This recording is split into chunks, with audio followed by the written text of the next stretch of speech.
And one of the great things about human species is that we have this remarkable organ, the brain. La tête dans le cerveau. Biologie, cervelle, synapses, neurosciences, physique. The human brain really is the most unique gift of our species. Avec Christophe Rodeau.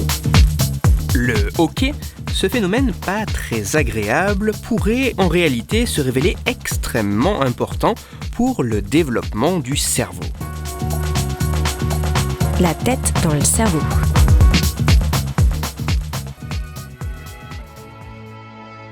Le hoquet, ou en termes scientifiques, la myoclonie phrénoglottique, est un réflexe caractérisé par une succession de contractions incontrôlables involontaires sous forme de spasmes des muscles inspiratoires, d'une inhibition d'un blocage des muscles expiratoires, suivi, plus tard, d'une constriction de la glotte.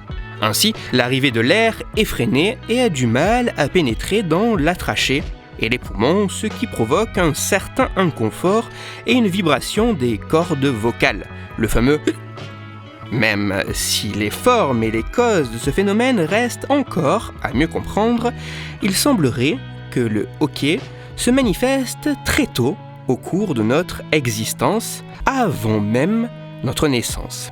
En effet, des études utilisant des dispositifs d'échographie ont pu démontrer que le hoquet était présent chez le fœtus dès la 9e semaine de grossesse. Ce phénomène semble être assez important au cours de la gestation puisque durant le dernier trimestre de grossesse, le hoquet se manifesterait en moyenne sur près de 1% de la journée du fœtus, soit environ 15 minutes par jour. Malgré qu'il soit souvent déplaisant, le hoquet pourrait en réalité s'avérer essentiel au développement de notre organisme, voire même de notre cerveau.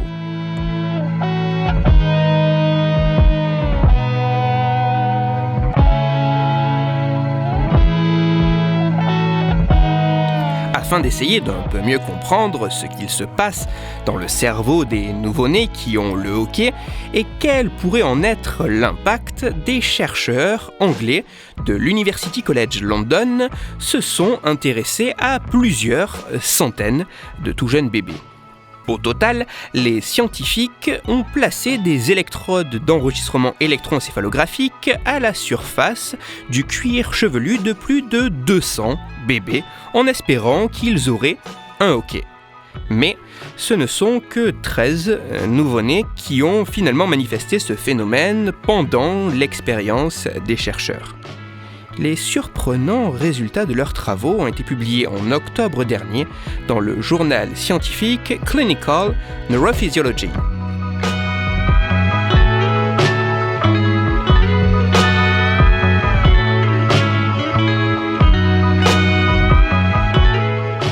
Les scientifiques ont ainsi observé que suite à un hoquet, une activité bien particulière semble apparaître au niveau cérébral. Dans le détail, le hoquet semble provoquer la survenue de la succession de 3 activités électroencéphalographiques localisées à des emplacements différents au niveau du cerveau. La première de ces activités est localisée au niveau de la région postérieure. Ce type d'activité a déjà été identifié suite à une contraction musculaire rapide, comme ce qu'il se produit dans le cas du hoquet. La deuxième activité est, elle, localisée au niveau des régions antérieures et temporales.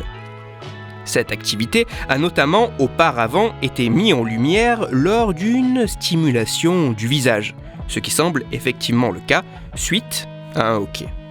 La troisième activité enregistrée à la suite du hoquet est localisée au niveau de régions plus centrales et semble davantage présente lorsque le nouveau-né est éveillé. Cette troisième activité pourrait révéler un traitement plus complexe de l'information perçue car il se trouve que cette activité est semblable à celle suscitée suite à un bruit. Ensemble, il se pourrait que la succession de ces différentes activités soit le reflet de l'association du phénomène musculaire du hockey et des sensations qu'il provoque avec les conséquences de celui-ci, notamment le fameux son qu'il engendre. Il se pourrait que ces activités soient le reflet de l'association d'une perception et de ses conséquences sur l'organisme. Par les différentes activités qu'il suscite, le simple hockey pourrait en réalité se révéler être une stimulation assez complexe entraînant l'association de différentes informations et permettant le développement du cerveau du bébé.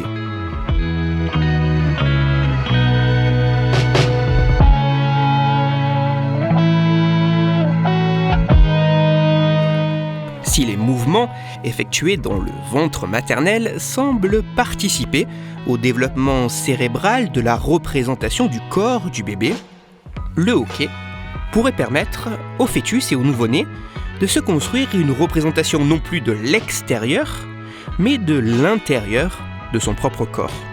Le hockey pourrait permettre au fœtus et au nouveau-né de se construire une représentation du fonctionnement de sa respiration et de l'action qu'il peut y exercer.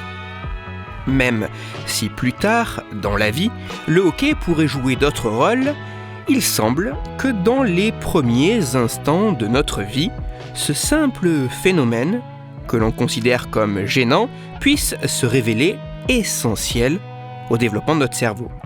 Il se pourrait qu'en éprouvant ce phénomène, le hockey puisse participer au développement cérébral pour au final nous permettre d'apprendre à surveiller l'activité des muscles respiratoires afin de pouvoir les contrôler de manière volontaire.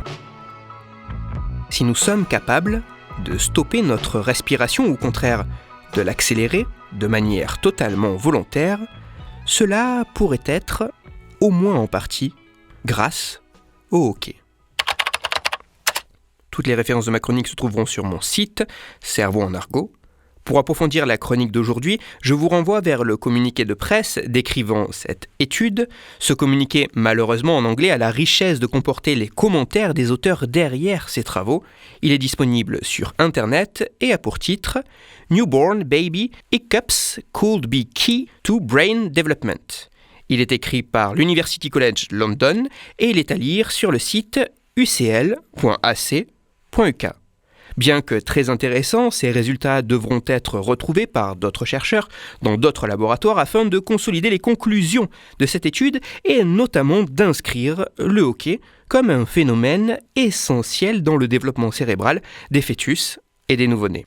Toujours à propos des bébés, mais pas seulement, je vous renvoie à l'épisode numéro 93 de La tête dans le cerveau qui exposait comment le fait d'être bercé pouvait modifier l'activité cérébrale. Pour poursuivre la discussion autour du sujet de la chronique de cet épisode et plus largement pour parler science et cerveau, vous pouvez me retrouver sur Twitter, @Christophe_Rodo, R-O-D-O, sur la page Facebook de La tête dans le cerveau et sur mon blog Cerveau en argot. Si vous avez des questions ou des sujets dont vous voudriez que je parle, n'hésitez pas à me le faire savoir directement sur mon compte Twitter, sur la page Facebook ou par mail à l'adresse latettedanslecerveau@gmail.com et j'essaierai d'y répondre dans une future chronique. Toutes mes chroniques, y compris celles-ci, sont disponibles en réécoute sur mon podcast La tête dans le cerveau, à retrouver sur toutes les plateformes dont SoundCloud, Deezer, Spotify, Google Podcast et iTunes. Christophe Rodo. La tête dans le cerveau.